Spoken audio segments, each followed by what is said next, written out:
The wealthy single father was used to getting things right. He ran a successful business, lived in a big house, and made sure his young son wanted for nothing. But when it came to hiring a tutor for the boy, he made a mistake, one that would change his life forever. His son was bright but struggled with math. The father, always busy with work, decided to hire someone to help. He posted an ad online, and within hours, applications poured in. He skimmed through them, looking for qualifications, and quickly hired the first candidate who seemed perfect, a woman with a degree in education and glowing references. But on the first day, he realized his mistake. The woman who showed up at his door wasn't the one he had interviewed over video call. There had been a mix-up, a case of mistaken identity. The real tutor had sent her friend instead, a last-minute favor because she had fallen ill. The father was annoyed. He didn't like surprises, especially when it came to his son. But before he could send her away, his boy peeked out from behind him, curious. The woman smiled, a warm, genuine smile, and crouched down to his level. "You must be the math genius I've heard about," she said playfully. The boy, usually shy around strangers, grinned. The father hesitated. He wanted to argue, to demand the tutor he had actually hired. But his son was already pulling the woman inside, excited. So, against his better judgment, he let her stay, just for the day. What he didn't know was that this small mistake would lead to something he never expected. The woman wasn't just good with numbers, she was good with people. She didn't just teach, she made learning fun. His son, who usually groaned at homework, was laughing within minutes. The father watched from the doorway, surprised. At the end of the lesson, the boy begged her to come back. The father, still unsure, agreed, but only for a trial week. As the days passed, he noticed more than just his son's grades improving. The house felt different when she was there. Lighter. Happier. She had a way of filling the quiet spaces, the ones he hadn't even realized were empty. One evening, after she left, his son looked up at him and said, "I like her. Can she stay forever?" The father laughed it off, but the question lingered in his mind.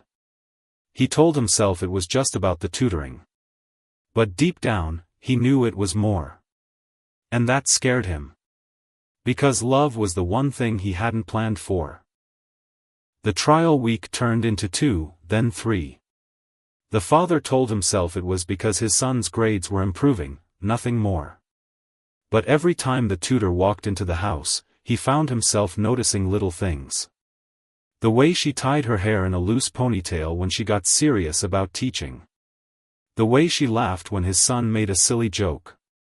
The way she always left the kitchen cleaner than she found it, even though no one asked her to. One rainy afternoon, he came home early from work. The house was quiet except for the sound of his son's giggles coming from the living room. He peeked in and saw them on the floor, surrounded by flashcards. But they weren't studying, they were building a card tower, laughing every time it collapsed. The tutor looked up and saw him standing there. For a second, neither of them spoke. Then his son jumped up. "Dad! We're learning about gravity." The father raised an eyebrow. "With flashcards?" She smiled sheepishly. Sometimes the best lessons aren't in the books. Something about the way she said it made him pause. He was used to people doing exactly what he paid them for, no more, no less. But she wasn't just teaching. She cared. That evening, he offered to drive her home. It was raining heavily, and he didn't like the idea of her waiting for a cab. She hesitated but finally agreed. The car ride was quiet at first. Then, out of nowhere, she said, "You're doing a great job with him, you know." He gripped the steering wheel a little tighter. "He's a good kid." "I'm not just talking about him," she said softly. "I'm talking about you. Raising a child alone, it's not easy." He didn't know how to respond. People always praised his success, his money, his house. No one ever acknowledged the lonely parts. When they reached her apartment, she turned to him. "Thanks for the ride." He nodded. "See you tomorrow." As he drove away, he realized something strange: he was actually looking forward to it. The next day, his son had a school event, a little science fair. The father had planned to go alone, but at the last minute, his son begged, "Can she come too?" He expected her to say no. It wasn't part of her job. But when he asked, she just smiled. Of course. At the fair, watching her cheer for his son like he'd known her for years, something inside him shifted. This wasn't just a tutor anymore. And that realization terrified him. Because the last time he'd let someone into his heart, it had ended in pain. But as he watched her kneel beside his son, helping him explain his project to the judges, he wondered, what if this time was different? The science fair changed things. After that day, the tutor wasn't just someone who came to teach, she became part of their routine. She stayed for dinner sometimes, laughing at the father's terrible cooking jokes. She helped his son build a volcano for his next project, and when it erupted all over the kitchen floor, she just laughed instead of getting mad. The father found himself making excuses to be home when she was there. He'd take calls from his office instead of going in, just to hear her voice in the next room. He told himself it was about supervising his son's education, but the truth was, the house felt empty when she wasn't around. One evening, his son fell sick, a sudden fever that left him restless and miserable. The father canceled all his meetings, pacing the hallway outside the boy's room. When the tutor heard, she showed up unannounced with a bag of medicine and homemade soup. "You didn't have to come," he said, but his voice was thick with relief. She just shrugged. "I wanted to." They took turns sitting by the boy's bed, cooling his forehead with damp cloths. In the quiet of the night, with his son finally asleep, they found themselves in the kitchen, sipping tea. "You're good at this," he admitted. "The whole parenting thing." She smiled faintly. "I had practice. My little brother was sick a lot growing up." For the first time, he realized how little he knew about her. He knew her teaching methods, her favorite coffee order, but not the things that mattered. "Why tutoring?" he asked. Her smile faded slightly. "Life doesn't always go the way you plan." There was a story there, one she wasn't ready to tell. He didn't push. When she left that night, he stood at the door longer than necessary, watching her car disappear down the street. The next morning, his son was better, just a mild cold left. But the father's thoughts weren't as easy to shake. He couldn't stop thinking about her. It was dangerous. She was his employee. His son adored her. What if he ruined everything by admitting how he felt? But then, what if he never said anything at all? The conflict gnawed at him until he did something impulsive. He invited her to dinner. Not as a tutor. Not as his son's teacher. Just as her. When she arrived, she looked different, not in her usual casual clothes, but in a simple dress, her hair loose around her shoulders. He'd never seen her like this, and it stole his breath for a second. His son, oblivious to the tension, chattered excitedly through the meal. But when the boy went to bed, the air between them changed. They were alone. No flashcards. No lesson plans. Just the two of them and a question hanging in the air. "This wasn't just about dinner, was it?" she asked softly. He met her eyes. And in that moment, he knew, there was no going back. The silence between them stretched, heavy with unspoken words. The father opened his mouth, then closed it again. What could he say? That he hadn't been able to stop thinking about her? That he knew it was reckless, impossible, but he had to know if she felt it too? She saved him from having to answer. "I should go," she said, standing abruptly. Her chair scraped against the floor. He rose too, his pulse loud in his ears. "Wait." She paused, her back to him. He could see the tension in her shoulders. "This was a mistake," she said quietly. "I'm your son's tutor. That's all." The words stung, but he recognized the lie in them. He'd seen the way she looked at him sometimes when she thought he wasn't paying attention. The way her laughter lingered when they talked. "Is that really all?" he asked. She turned then, her eyes bright with something he couldn't name, fear, longing, maybe both. "It has to be." Before he could respond, a small voice came from the hallway. "Dad?" They both froze. His son stood there, rubbing sleep from his eyes. "I had a bad dream." The moment shattered. The tutor was the first to move, crossing the room to kneel beside the boy. "Do you want to talk about it?" she asked, her voice warm and steady again, as if the tension of seconds before had never existed. The father watched as she soothed his son, her hands gentle as she tucked him back into bed. When she straightened, she avoided his gaze. "I'll see you tomorrow for his lesson." Then she was gone, the front door closing softly behind her. The next day was awkward. She arrived exactly on time, professional and polite. She focused entirely on his son, laughing at his jokes, patiently explaining math problems. But whenever the father entered the room, she grew quiet, her smile strained. His son noticed. "Are you mad at her?" the boy asked later, when she'd left. The father sighed, running a hand through his hair. "No. It's complicated." "Because you like her?" He stared at his son. "What?" The boy rolled his eyes, the way only a child could. "Duh. You look at her like you look at my last birthday cake before Mom said you had to share." The comparison was so absurd he almost laughed. But the truth in it hit hard. His son had seen what he tried so hard to hide.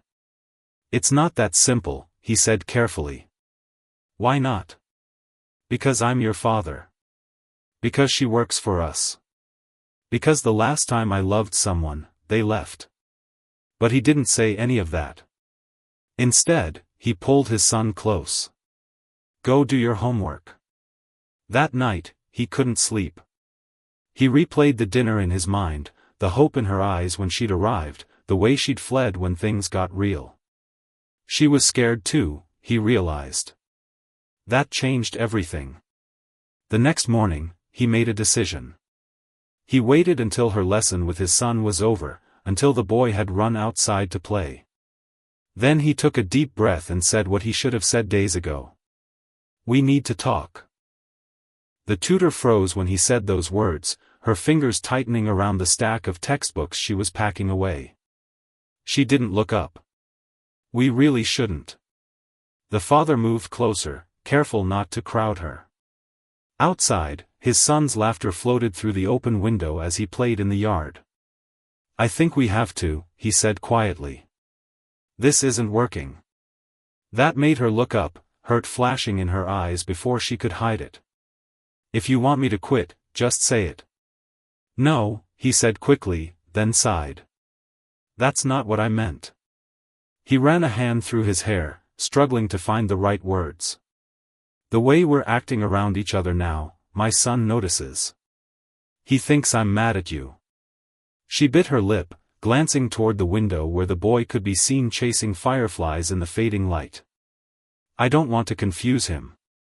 "Then let's stop being confused." He took a careful step closer. "That dinner wasn't a mistake." "You know it wasn't." She exhaled sharply, turning away to organize already neat papers on the desk. "It can't happen again." "Why not?" When she finally turned to face him, her eyes were bright with unshed tears.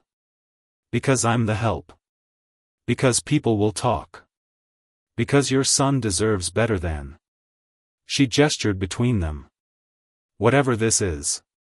The words hung in the air between them. The father studied her face, the stubborn set of her jaw, the vulnerability in her eyes. He realized with sudden clarity that she wasn't pushing him away because she didn't care. She was pushing him away because she cared too much. You're wrong, he said softly. About all of it. She opened her mouth to argue, but he continued. You're not the help. You're the woman who makes my son light up when you walk in the room. The one who stayed up all night when he was sick. The one I can't stop thinking about. Her breath hitched. Outside, the first stars began to appear as twilight deepened. As for what people will say. He shrugged. Let them talk. And my son? He already loves you. That's why he asked if I was mad at you. A tear escaped down her cheek. She wiped it away quickly. It's not that simple. It could be. He reached out slowly, giving her time to pull away. When she didn't, he brushed a loose strand of hair behind her ear. Unless you don't feel the same way. She laughed wetly. You know I do. That's the problem. The sound of the back door slamming made them spring apart. His son burst into the room, cheeks flushed from play. Dad! The fireflies are out. Come see. The moment was broken, but something had shifted. As the father let his son drag him toward the door, he glanced back at the tutor. She gave him a small, shaky smile that made his heart stutter. Maybe it wasn't simple. But for the first time, it felt possible. The morning after their conversation, the air between them hummed with unspoken possibilities. When the tutor arrived for the usual lesson, she hesitated at the doorway, clutching her bag tighter than necessary. The father noticed immediately, the way her eyes darted to his lips for half a second before snapping away, the pink tint on her cheeks when their hands brushed passing a coffee mug. His son, oblivious to the tension, chattered excitedly about his science project. We're presenting tomorrow. You're both coming, right? Of course, the tutor said warmly, smoothing the boy's hair. Then, almost as an afterthought, she added, if that's okay with your dad. Their eyes met. Something silent passed between them, an understanding, a promise of more conversations to come. The father nodded. We wouldn't miss it. That afternoon, as the tutor packed her things to leave, the doorbell rang. The father answered to find a well-dressed woman with sharp features standing on his porch. Can I help you? I'm looking for my sister, the woman said coolly. Her gaze slid past him into the house, where the tutor stood frozen in the hallway. Ah. There she is. The color drained from the tutor's face. Lena. What are you doing here? The father watched as the two women exchanged a loaded look. There was history here, the kind that made the tutor's hands tremble slightly. Lena smiled, but it didn't reach her eyes. I was in town and thought I'd check on you. Mother's been worried. She turned back to the father. My sister has a habit of disappearing into these little jobs of hers. We weren't even sure where she was this time. The tutor moved forward quickly. We should talk outside. But Lena was already stepping past the father into the foyer. What a lovely home, she mused, eyeing the expensive artwork. Though I suppose that's why you took this position, isn't it? That's enough, the tutor said sharply. The father's son peeked around the corner, sensing the tension. Who's that? Lena's expression softened momentarily at the sight of the boy. Just a friend of your tutor's, sweetheart. Then, to the tutor, she added quietly, we need to talk. Now. The father watched through the kitchen window as the sisters argued on the patio. The tutor's normally calm demeanor was gone, her gestures sharp, her face flushed. Lena remained composed, but whatever she was saying made the tutor wrap her arms around herself protectively. His son tugged at his sleeve. Is she going to leave? The question hit harder than expected. I don't know, buddy. When the tutor finally came back inside alone, her eyes were red-rimmed. I need to explain, she began. But the father shook his head. Not in front of him. He nodded toward his son, who was watching them with growing concern. She swallowed hard. Can we talk tomorrow? After the science fair? He wanted to demand answers now, but the vulnerable look in her eyes stopped him. Tomorrow, he agreed. That night, after putting his son to bed, the father found himself staring at the tutor's contact in his phone. He typed out 3 different messages and deleted each one. Whatever secret she was keeping, it had shaken her deeply. And as much as he wanted to help, he knew some walls needed to be broken down from the inside. The next day at the science fair, the tutor arrived looking exhausted but determined. She smiled brightly for his son, helping him set up his volcano display, but the father noticed how her hands still trembled slightly. Halfway through the event, Lena reappeared, lurking near the back of the gymnasium. The tutor stiffened when she saw her but didn't approach. "You okay?" the father asked quietly while his son explained his project to the judges. She kept her eyes forward. "I will be. After today, there are things I need to tell you." Before he could respond, his son came running over, beaming. "We won second place." As they celebrated with the boy, the father caught Lena watching them with an unreadable expression. Then, without a word, she turned and walked away. The tutor let out a shaky breath, as if she'd been holding it for hours. Whatever storm was coming, it would break soon. The science fair trophy sat proudly on the kitchen counter as the father tucked his excited son into bed that night. The boy chattered non-stop about his win until his eyelids grew heavy, his words slurring with sleep. "Will she be here tomorrow?" he murmured, his fingers clutching the edge of his blanket. The father smoothed his son's hair. "We'll see, buddy." Downstairs, the tutor waited in the living room, perched stiffly on the edge of the sofa. The glow from the fireplace flickered across her tense features as the father entered. "You promised me the truth," he said quietly, sitting across from her. She took a deep breath, her fingers knotting together in her lap. "My family, we're not who you think we are." The story spilled out in halting sentences. Her father had been a wealthy businessman, her childhood one of privilege, until he was arrested for fraud when she was 16. The scandal destroyed their family name. Her mother retreated into bitterness, her older sister Lena clung desperately to the remnants of their old life, but she ran away. "I couldn't stand the whispers, the pity," she said, staring into the fire. "I changed my last name, worked 3 jobs to put myself through college. Tutoring was supposed to be temporary until I could get a real teaching position." The father watched as she absent-mindedly twisted a silver ring on her finger, the only expensive thing she still owned from her past. "Lena found out where I was working," she continued. "She thinks I'm wasting my life hiding from who I am. And now..." Her voice broke. "Now she's threatening to tell the school board about my father unless I come home." The pieces clicked into place. The father leaned forward. "That's blackmail." She gave a watery laugh. "That's family." A log crackled in the fireplace. Outside, wind rattled the windows. The father studied her face, the shadows under her eyes, the way she bit her lip when nervous. This woman who had brought so much light into their lives was carrying so much darkness of her own. "What do you want to do?" he asked finally. She looked up, surprised. "You're not angry?" "Why would I be?" "Because I lied. Because my family is." "Your family isn't you," he interrupted. He moved to sit beside her, careful not to touch her. "But you need to decide, are you going to keep running? Or face this?" Tears spilled down her cheeks. "I'm scared." The word hung between them, raw and honest. The father reached out then, wiping a tear away with his thumb. "You don't have to be."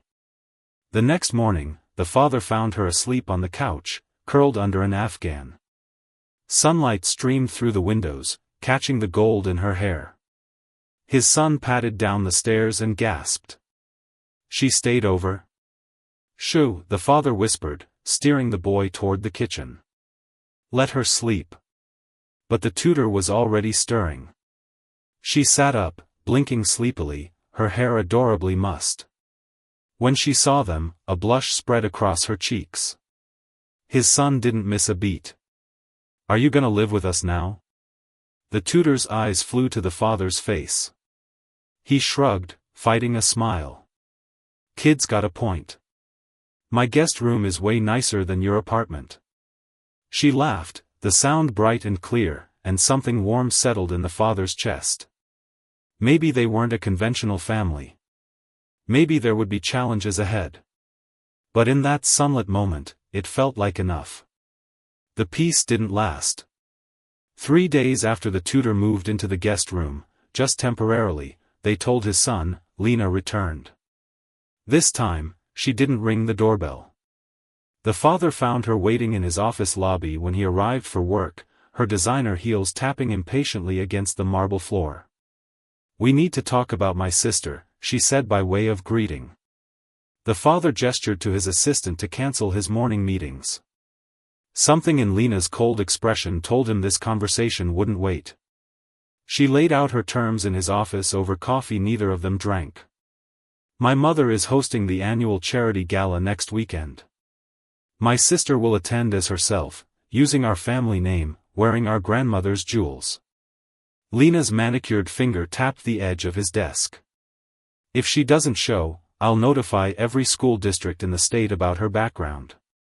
The father leaned back in his chair. "You'd really destroy her career?" Lena's mask slipped for just a second, revealing something almost like pain. "I'm trying to save her from wasting her life in shame." The father studied her, the too perfect makeup, the stiff posture. He suddenly understood. This wasn't just about control. Lena genuinely believed dragging her sister back into their world was helping. "I'll talk to her," he said finally. "But the decision has to be hers."